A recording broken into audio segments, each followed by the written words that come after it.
ఏ విధంగా దీన్ని చేపట్టాము, ప్రజలు స్వచ్ఛందంగా ఎలా వచ్చి ఈ కార్యక్రమంలో భాగమయ్యారు, చంద్రబాబు నాయుడు గారు తీసుకున్నటువంటి మెడికల్ కాలేజ్ ప్రైవేటైజేషన్ నిర్ణయాన్ని తిరస్కరిస్తూ వ్యతిరేకిస్తూ ఇది ఇంత దుర్మార్గమైనటువంటి నిర్ణయం అని చెప్పి ప్రజలు స్వచ్ఛందంగా వచ్చి సంతకాలు చేసినటువంటి తీరుని అన్ని కూడా గవర్నర్ గారికి ఎక్స్ప్లెయిన్ చేయడం జరిగింది. ఆ గవర్నర్ గారు కూడా ఈ రాష్ట్ర ప్రజల పట్ల వాళ్ళు పడుతున్నటువంటి ఇబ్బందుల పట్ల జగన్మోహన్ రెడ్డి గారు ఇచ్చినటువంటి వివరణతో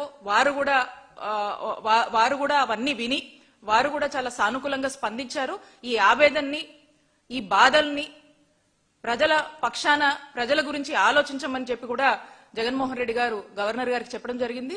మరి వారు కూడా ఒక బాధ్యత గల వ్యక్తిగా అర్థం చేసుకున్నారని చెప్పి మేము భావిస్తా ఉన్నాము. ఇక మనం చూస్తా ఉన్నాము, ఇక చంద్రబాబు నాయుడు గారి నిర్ణయం ఈ పీపీపీ అని చెప్పేసి ఈ ప్రైవేటైజేషన్ అని చెప్పేసి తీసుకున్నటువంటి ఈ దుర్మార్గమైనటువంటి నిర్ణయం ఈ కోట్లాది మంది ప్రజల ఆరోగ్య భద్రతకు గొడ్డలి పెట్టు లాంటి నిర్ణయం అని చెప్పి తెలియజేస్తున్నాం. ఎందుకంటే ఇది ప్రజల ఆరోగ్యానికి గ్యారంటీ లేకుండా చంద్రబాబు నాయుడు గారు తీసుకున్నటువంటి ఒక దుర్మార్గమైనటువంటి చర్యగా రాష్ట్ర ప్రజలు దీన్ని చూస్తా ఉన్నారు.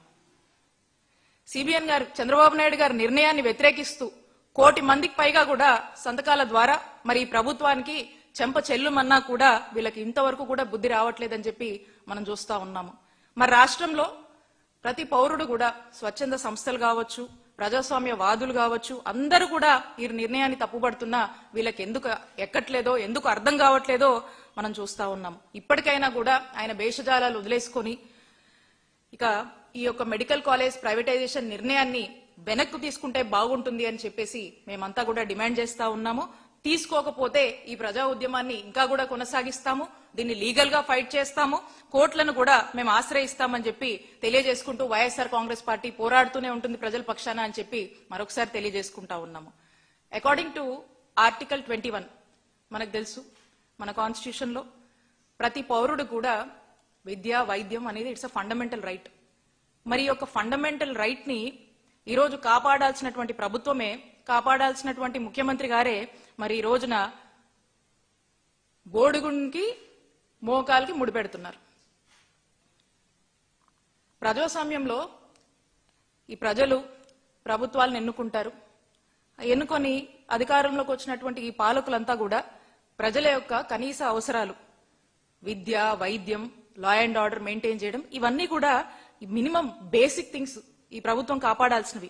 మరి ఏదో ఈ పీపీపీ మోడల్ అని చెప్పేసి దీని గురించి గొప్పలు చెప్పుకుంటూ ఏదేదో కబురు చెప్తా ఉన్నారు. నేను ప్రశ్నిస్తున్నాను చంద్రబాబు నాయుడు గారిని, మరి లా అండ్ ఆర్డర్ కి సంబంధించినటువంటి శాంతి భద్రతలు కాపాడేటువంటి మరి పోలీస్ స్టేషన్లు కూడా పీపీపీకి ఇవ్వచ్చు కదా, ఇస్తారా?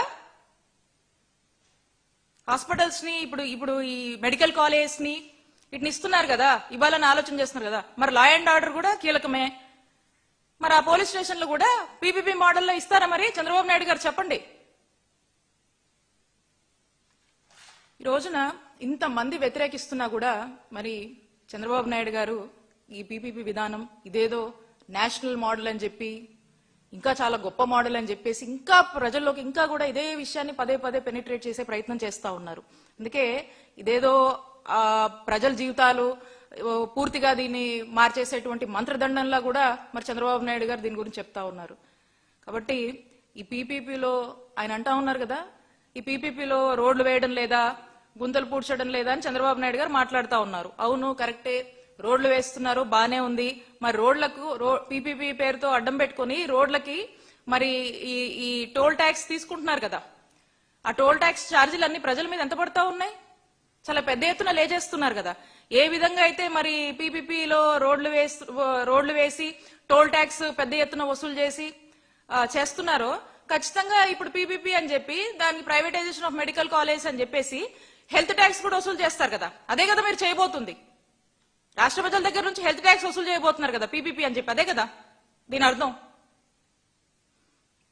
ఇక పూర్తిగా ఈ గవర్నమెంట్ హాస్పిటల్స్ అన్నింటినీ కూడా నాశనం చేయటము, ఇక మధ్యతరగతి వాళ్ళు, పేద తరగతి వాళ్ళు ఎవరు కూడా హాస్పిటల్స్ రాకుండా రోజు గేట్లు పెట్టేటువంటి ప్రయత్నం ఈ పీపీపీ అని చెప్పి, ప్రైవేటైజేషన్ అని చెప్పి రకరకాలుగా చెప్పి పేదవాడు ఆరోగ్య భద్రతని పూర్తిగా దూరం చేస్తున్నటువంటి వైనం చంద్రబాబు నాయుడు గారి ప్రభుత్వం చేస్తుంది.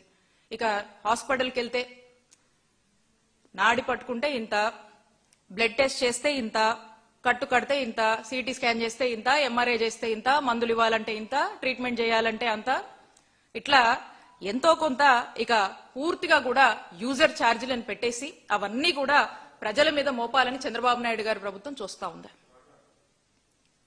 మరి గతంలో చంద్రబాబు నాయుడు గారి హయాంలో ప్రభుత్వ రంగంలో వైద్య ఆరోగ్య రంగాన్ని ఎంతలా నాశనం చేశారు, ఎంతలా ప్రైవేట్ వాళ్ళ చేతుల్లో మరి పెట్టారు అనే దానికి మనం గనక చూస్తుంటే అర్బన్ హెల్త్ సెంటర్స్ యూపీహెచ్సిస్ గతంలో చంద్రబాబు నాయుడు గారి హయాంలో 260 ఉండేవి.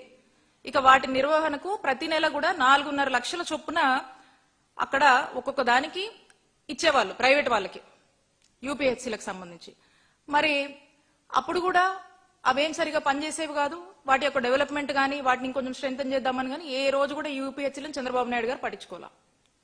మేము మా నాయకుడు జగన్మోహన్ రెడ్డి గారు అధికారంలోకి వచ్చాక ఉన్నటువంటి ఆ 260 యూపీహెచ్సీస్ ఏవైతే ఉన్నాయో అవన్నిటిని కూడా 560కి పెంచి ఇవన్నీ కూడా మళ్ళా వీటి యొక్క నిర్వహణ ప్రభుత్వ పరిధిలోకి తీసుకొచ్చాం. అక్కడ డాక్టర్లనే ఇస్తాం, మేము కావాల్సినటువంటి సిబ్బంది ఏర్పాటు చేశాం, కావాల్సినటువంటి మందుల్ని పరికరాలని 24/7 ఈ యూపీహెచ్సీలు పనిచేసేలా చూసాం. బ్రహ్మాండంగా ఏ టౌన్ లోకి వెళ్ళినా, ఎంత పెద్ద సిటీకి వెళ్ళినా ఈ యూపీహెచ్సీలు చక్కగా పనిచేస్తూ దర్శనం ఇస్తాయి. మొన్న ఎక్కడో చూశాను టీవీలో, చంద్రబాబు నాయుడు గారు, లోకేష్ గారు, మా నాయకుడు జగన్మోహన్ రెడ్డి గారు నాడు నేడు కార్యక్రమంలో భాగంగా డెవలప్ చేసినటువంటి స్కూల్స్ కి విజిట్ చేశారు. ఆ చక్కగా బెంచ్ల మీద కూడా కూర్చున్నారు.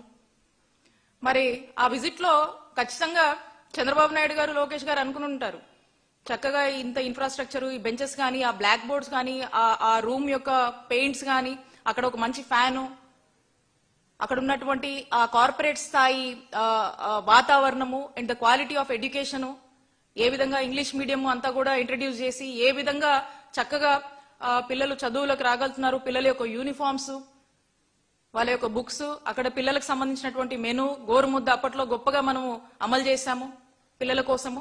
మరి ఇప్పుడైతే అవన్నీ ఏమీ ఉన్నట్టుగా కనపడటం లేదు.